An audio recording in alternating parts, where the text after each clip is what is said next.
When I Was Dead by Vincent O'Sullivan. Read by Miss Worm. And yet my heart will not confess he owes the malady that doth my life besiege. All's well that ends well. That was the worst of Ravenol Hall. The passages were long and gloomy, the rooms were musty and dull, even the pictures were sombre and their subjects dire. On an autumn evening, when the wind soughed and wailed through the trees in the park, and the dead leaves whistled and chattered, while the rain clamoured at the windows, small wonder that folk with gentle nerves went a-straying in their wits. An acute nervous system is a grievous burden on the deck of a yacht under sunlit skies. At Ravenol, the chain of nerves was prone to clash and jangle a funeral march. Nerves must be pampered in a tea-drinking community, and the ghost that your grandfather, with a skinful of port, could face and never tremble, sets you in your sobriety, sweating and shivering. Or, becoming scared, poor ghost, of your bulged eyes and dropped jaw, he quenches expectation by not appearing at all. So I am left to conclude that it was tea which made my acquaintance afraid to stay at Ravenol. Even Wolven gave over, and he is in the Guards and a polo player. His nerves ought to be strong enough. On the night before he went, I was explaining to him my theory, that if you place some drops of human blood near you, and then concentrate your thoughts, you will, after a while, see before you a man or a woman who will stay with you during long hours of the night, and even meet you at unexpected places during the day.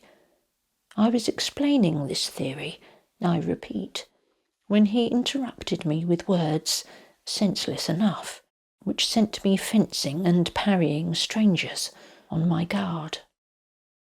"I say, Alistair, my dear chap," he began, "you ought to get out of this place and go up to town and knock about a bit. You really ought to, you know." "Yes," I replied, "and get poisoned at the hotels by bad food, and at the clubs by bad talk, I suppose. No, thank you. And let me say that your care for my health enervates me." "Well, you can do as you like," says he, rapping with his feet on the floor. "I'm hanged if I stay here after tomorrow. I'll be staring mad if I do." He was my last visitor. Some weeks after his departure, I was sitting in the library with my drops of blood by me. I had got my theory nearly perfect by this time, but there was one difficulty. The figure, which I had ever before me, was a figure of an old woman with her hair divided in the middle, and her hair fell to her shoulders, white on one side and black on the other. She was a very complete old woman, but, alas, she was eyeless, and when I tried to construct the eyes, she would shrivel and rot in my sight. But tonight I was thinking as I had never thought before, and the eyes were just creeping into the head, when I heard a terrible crash outside, as if some heavy substance had fallen. Of a sudden the door was flung open, and two maidservants entered. They glanced at the rug under my chair, and at that they turned a sick white, cried on God, and hurried out. "How dare you enter the library in this manner?" I demanded sternly. No answer came back from them, so I started in pursuit. I found all the servants of the house gathered in a knot at the end of the passage. "Mrs. Pebble," I said smartly to the housekeeper. I want those 2 women discharged tomorrow. It's an outrage. I ought to be more careful. But she was not attending to me. Her face was distorted with terror. Oh dear, she went. We'd all better go to the library together, says she to the others. Am I still master of my own house, Mrs. Pebble? I inquired, bringing my knuckles down with a bang on a table. None of them seemed to see or hear me. I might as well have been shrieking in a desert. I followed them down the passage and forbade them with strong words to enter the library, but they trooped past me and stood with a clutter round the hearth-rug. Then 3 or 4 of them began dragging and lifting, as if they were lifting a helpless body, and stumbled with their imaginary burden over to a sofa.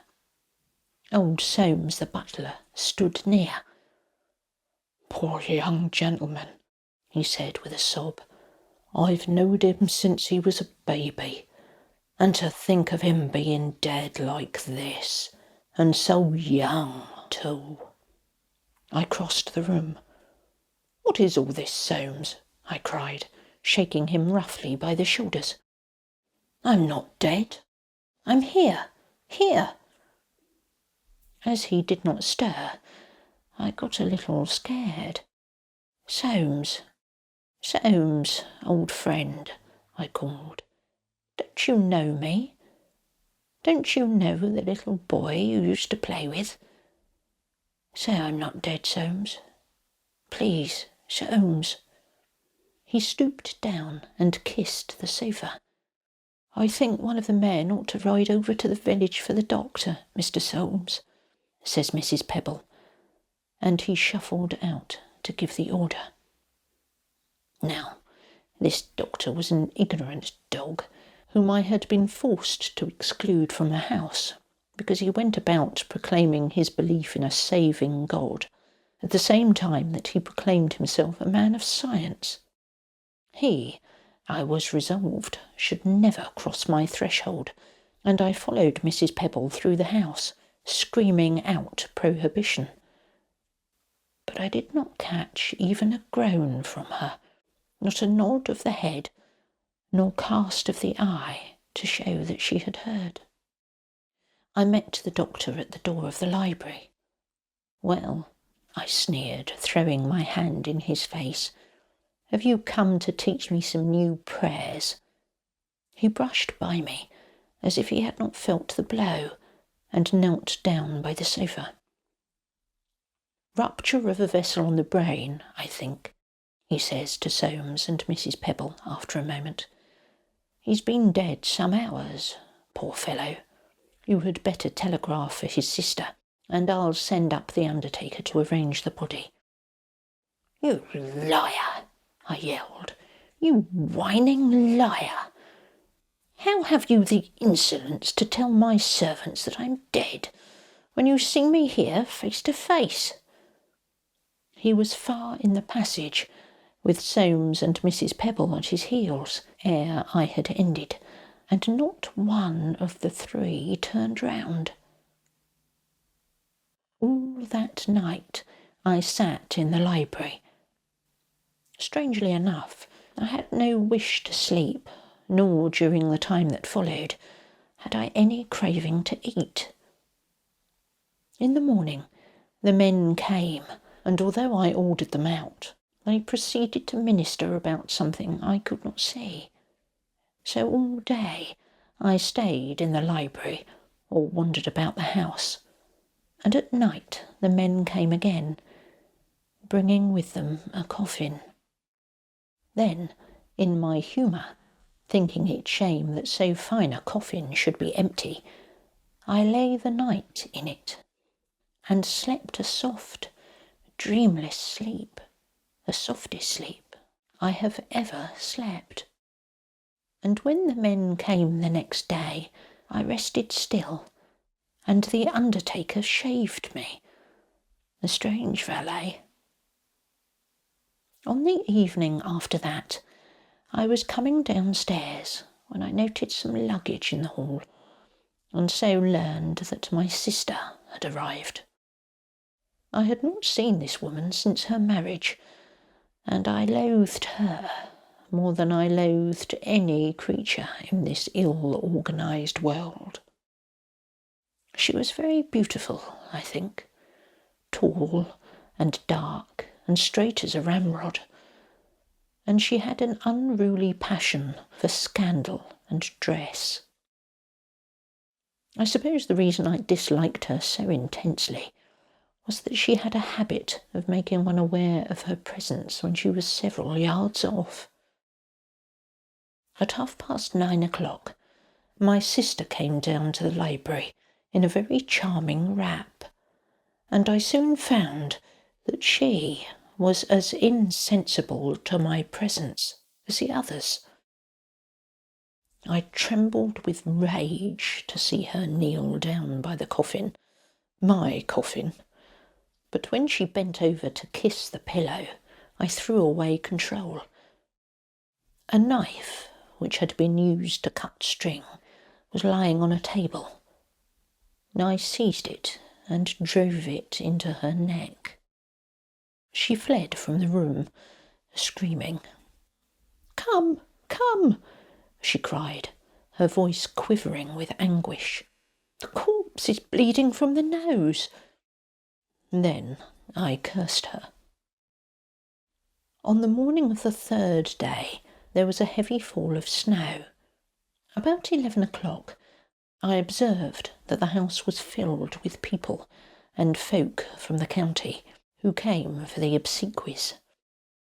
I went into the library and sat still and waited. Soon came the men, and they closed the lid of the coffin and bore it out on their shoulders. And yet I sat, feeling rather sadly that something of mine had been taken away. I could not quite think what. For half an hour, perhaps, dreaming, and then I glided to the hall door.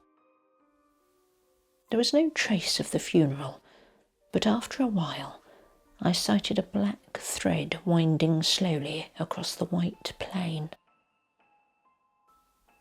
"I'm not dead," I moaned, and rubbed my face in the pure snow and tossed it on my neck and hair. "Sweet God, I am not dead! I am not dead."